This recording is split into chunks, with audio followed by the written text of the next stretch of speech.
Ռուսաստանի Պետդումայի նախագահն եթե չեմ սխալվում հայտարարություններ հնչեցրելու, այսպես էր ասել, հենց այդ տերմինը օգտագործել էր ցինիկաբար, իր խոսքերն է մեջ բերում, ասում է Հայաստանը ցինիկաբար օգտվում է ԵԱՏՄ-ի այդպես առավելություններից, այդ միջոցներից, բայց միևնույն ժամանակ ԵՄ դեպի այսպես քայլեր անում, ասում է ավելի լավ է իրենք մեր այդ անկեղծ լինեն։ Սրա վերաբերյալ ինչ կարող եք ասել եւ քանի որ արդեն Նիկոլ Փաշինյանն էլ, հենց կառավարության ծրագիր ներկայացնելիս ասաց, որ առաջիկան պատրաստվում է, ինչ որ ժամկետներ կան, նստակ երբ է այդ դիմումը պատրաստվում։ Անկեղծի մասով մենք չափազանց անկեղծ ենք եւ մենք միշտ ենք անկեղծ եղել, մենք չէ որ որևէ բան ենք անում Ռուսաստանի Դաշնության հետ հարաբերությունները վատթարացնելու համար, հակառակը մենք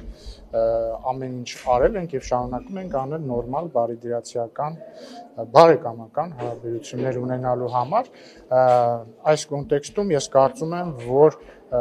հայկական տնտեսվարողների դեմ կիրառվող անարդարացի եւ անտեղի սահմանափակումները չեն համապատասխանում ոչ Հայաստան-Ռուսաստան հարաբերությունների ոգուն, ոչ էլ առավել եւս Եվրասիական տնտեսական միության կանոններին, որովհետեւ ես ուզում եմ հիշեցնել, որ Եվրասիական տնտեսական միության գոյության ամբողջ իմաստը ապրանքների ազատ շարժն է եւ անմաքս։ Իսկ այդտեղ մենք գործ չունենք ազատության հետ առնվազն դե ֆակտո։ Ինչ վերաբերում է Եվրամիության անդամակցության կամ տեխնացու դառնալու դիմումին, հայտնի փաստ է, որ հենց մեր ԵԱՏՄ գործընկերներն են մեզ ամեն ջանում, որպեսզի մենք դա անենք մի պարզ պատճառով, այսինքն ինչու այդպես ստացվում է, որովհետև նրանք անդադ ասում են, որ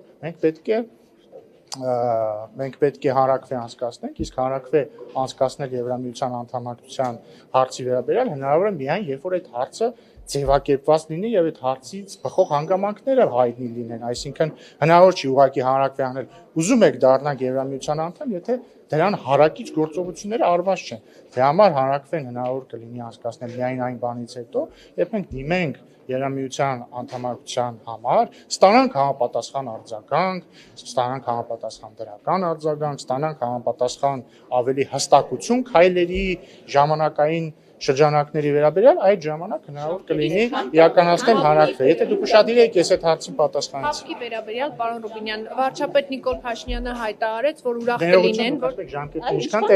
այ հենց հաշվի առնելով, որ այդ հարցի պատասխանը դեռ չկա, դրա համար հիմա հնարավոր չի անել հանրաքվե։ Վարչապետ Նիկոլ Փաշինյանը հայտարարեց, որ ուրախ կլինեն, որ հապկից Հայաստանին հեռացնել, Պեսկովն էլ արձագանքել էր եւ նշել էր, որ Երևանն ազատ է իր ընտրությունների հարցում եւ իրենք կարող են դիմումը ներկայացնել։ Մենք այսպես թե այնպես գիտեինք, որ Երևանն ազատ է ընտրության կայացման հարցում եւ ընդհանրապես Երևանը այսպես միշտ ազատ է լինելու իր ընտրության իրականացման հարցում։ Հարցը, այսինքն հիմա ուզում եմ հասկանալ ինչ տարբերություն կա հեռացնել, թե մենք դիմումը կտանք եւ դուրս կգանք։ Մենք ազատ ենք։ Ինչու չենք։ Ինչպես իրավացիորեն նշել է հարգարժան պարոն Պեսկովը, Հայաստանն ազատ է իր ընտրության հարցում։ Բայց ինչու չի արվում, սպասում ենք։ Որովհետեւ Հայաստանն ազատ է իր ընտրության հարցում։ Շնորհակալություն։